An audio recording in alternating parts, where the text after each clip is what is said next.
Hey guys, welcome back to another video. Today I'm going to show you guys how to diagnose a bad window regulator or a bad master switch.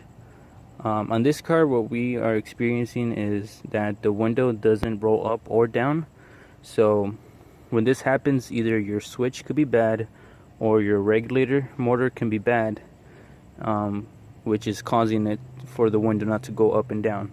Now, a fast and easy way to eliminate the master switch right here is to see if all the windows are not rolling down, and if that's the case, then it's most likely your switch. But let's say it's just one window that's not rolling down, then most likely your switch for the controls right here is okay.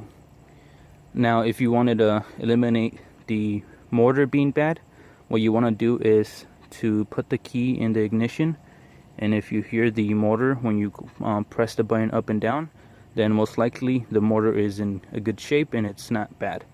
But in this case, I'm going to show you guys that actually the switch and the motor are both fine, but the window still doesn't roll up. We have the key in the ignition, and we're going to go ahead and test out this master switch here. So we're going to test out the driver's side, since that's the one that is not working. We're going to push it down, and you guys can hear the motor, and it's actually sending signal when you guys are pressing the button, so that means both of these should be working. Now when you press up, it works as well, so it's pretty much safe to say that this is in good shape. Now you guys can confirm this by pressing all the other buttons, and if the windows roll down, that means that the switch is in good shape. So now that we have eliminated our issue to something being inside the window that is messed up, we're gonna go ahead and remove the door panel off. The first thing that we're gonna remove is this plastic cover right here on top of the door panel. All you need to do to remove this is pry it off from right here. Try to get your fingers in there, and you're gonna try to pull on the edge and it'll come off. So it's just held in by some little clips that go on the fasteners right here for the mirror. The next thing that we need to remove is this cover right here. There should be a screw behind this cover. In order to remove it, what you need to do is get yourself a little pick. Go ahead and pick up the lever right here for the door. Get the pick and insert it at an angle, and you're gonna pry it away until it pops off, and it'll give you access to the Phillips screw that you need to remove.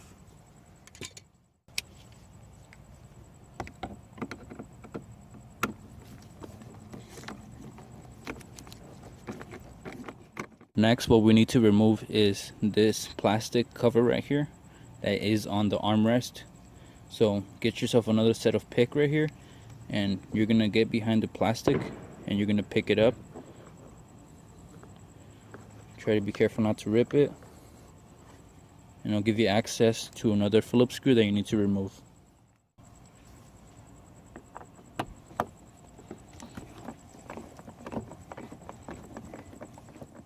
Now that we have removed the two screws holding on the door panel, we're going to go ahead and remove it. In order to pry this panel off, what we need to do is go underneath it, and you guys could probably see that there's a little indentation right there on the door panel.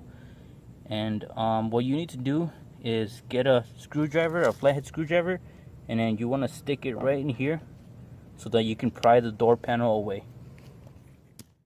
Pretty much this is what we're going to do.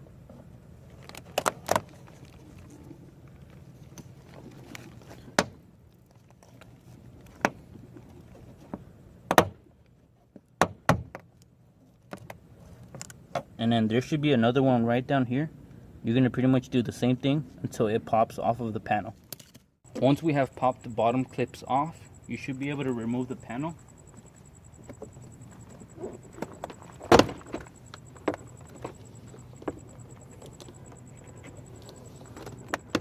Before you completely remove the door panel, make sure to disconnect the door lock right here and the master switch right here for the windows. Also, you want to disconnect the electrical connection for this right here as well. This is how the door panel is going to look like when you remove it. Like I said, you want to remove these connections right here, and then you also want to remove the electrical connections that are down here. These just simply pop off, and don't forget the one in the bottom. To remove this guy out of the way, all you need to do is push this clip down here and it'll pop right off. And then as far as these electrical connections go, you just press in the little clip on the middle section of them right here, and it should pop right off. And then that's the same for pretty much all the clips. I kind of jumped ahead without recording. I wanted to see what was going on, and what I found out is that this motor right here is all messed up. So the wires going to it that control the up and down motion of the window were all messed up, and they were not even in the motor right here, so it wasn't going up or down. I think the motor is good, but regardless, I think we're still gonna have to replace it because I don't know if they sell these wires that are hanging down with the motor. What we need to do now is see if we're able to remove this black cover going around the door panel. Now there is some rivets right here that are holding it down. I hope that we don't have to drill those out, but in the meantime we're gonna just remove these 10mm fasteners that go around the black panel right here. We're gonna go ahead and remove those fasteners, but before that I wanted to show you guys that I got a new tool. This is the Earthquake XT 3/8 version, and I will be making a review of it in the future, so stay tuned for that.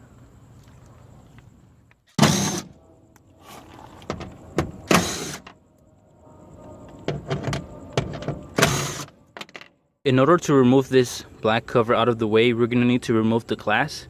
So what we need to do is line up the glass and the holes on the cover right here so that we can get access to the screws holding it on.